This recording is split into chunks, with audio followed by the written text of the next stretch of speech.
Selamat datang kembali teman-teman, dalam episode terakhir kami tentang dinasti Qin.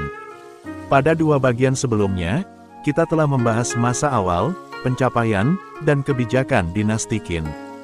Pada episode kali ini, kita akan menjelajahi masa akhir dinasti Qin, faktor-faktor yang menyebabkan keruntuhan mereka, serta warisan yang mereka tinggalkan. Bagi kalian yang belum menonton video part bagian pertama dan keduanya, linknya berada di kolom deskripsi.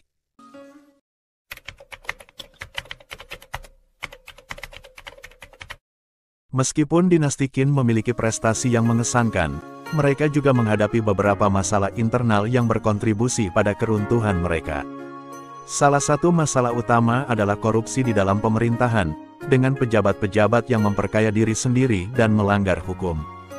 Hal ini merusak legitimasi dinasti Qin dan menciptakan ketidakpuasan di kalangan rakyat.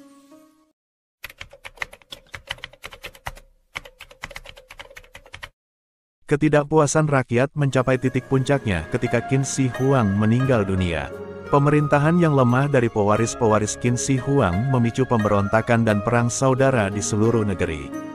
Bangsawan regional dan pemimpin militer memanfaatkan kekacauan ini untuk memperjuangkan kekuasaan mereka sendiri. Sepeninggal Qin Shi Huang, Zhao Gao berkomplot bersama Hu Hai dan Li Si memalsukan surat wasiat Qin Shi Huang untuk mewariskan tahta kepada Hu Hai serta memerintahkan eksekusi mati atas anak sulungnya, Fu Su. Hu Hai lalu naik tahta dengan gelar Kaisar Qin kedua. Hu Hai sendiri adalah seorang kaisar yang lalim dan tidak cakap. Ini menyebabkan ia tak dapat menahan pemberontakan di daerah-daerah.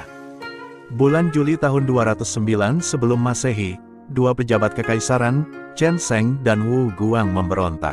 Dan salah satu tokoh yang paling berpengaruh dalam akhir dinasti Qin adalah Jenderal Xiang Yu. Pemberontakan besar-besaran yang dipimpin oleh Xiang Yu dan Liu Bang mampu memimpin pasukan melawan dinasti Qin dan berhasil mengalahkan mereka dalam pertempuran Julu. Akhirnya, pada tahun 207 SM, ibu kota dinasti Qin, Xianyang, jatuh ke tangan pasukan Xiang Yu, dan Qin Shi Huang pewaris terakhir dinasti Qin, bunuh diri. Setelah dinasti Qin runtuh, peperangan pecah antara Liu Bang dan Xiang Yu yang kemudian dimenangkan oleh Liu Bang dan mendirikan dinasti Han yang akan berkuasa selama 400 tahun.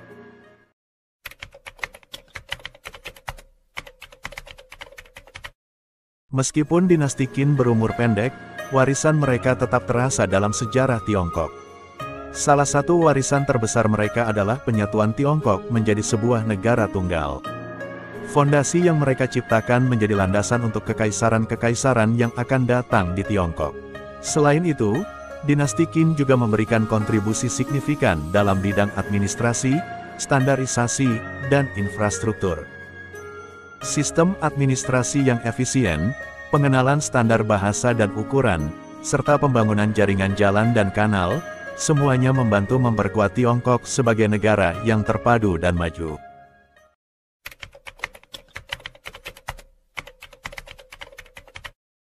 Pengaruh dinasti Qin terus terasa dalam sejarah Tiongkok. Keberhasilan mereka dalam menyatukan Tiongkok menjadi contoh bagi penguasa-penguasa berikutnya, termasuk dinasti Han yang menggantikan mereka. Sistem pemerintahan sentralisasi dan kebijakan-kebijakan administratif yang diadopsi oleh dinasti Qin juga membentuk dasar bagi masa depan Tiongkok. Demikianlah perjalanan sejarah dinasti Qin, dinasti yang singkat namun berpengaruh dalam sejarah Tiongkok. Kita telah menjelajahi masa awal, pencapaian, keruntuhan, dan warisan dinasti Qin. Dengan ini, kami mengakhiri perjalanan kami melalui sejarah dinasti Qin. Namun, sejarah Tiongkok terus berlanjut dengan dinasti-dinasti berikutnya. Jangan lewatkan konten sejarah kami di masa mendatang saat kami menjelajahi periode-periode menarik lainnya. Terima kasih telah menonton, dan sampai jumpa pada episode berikutnya.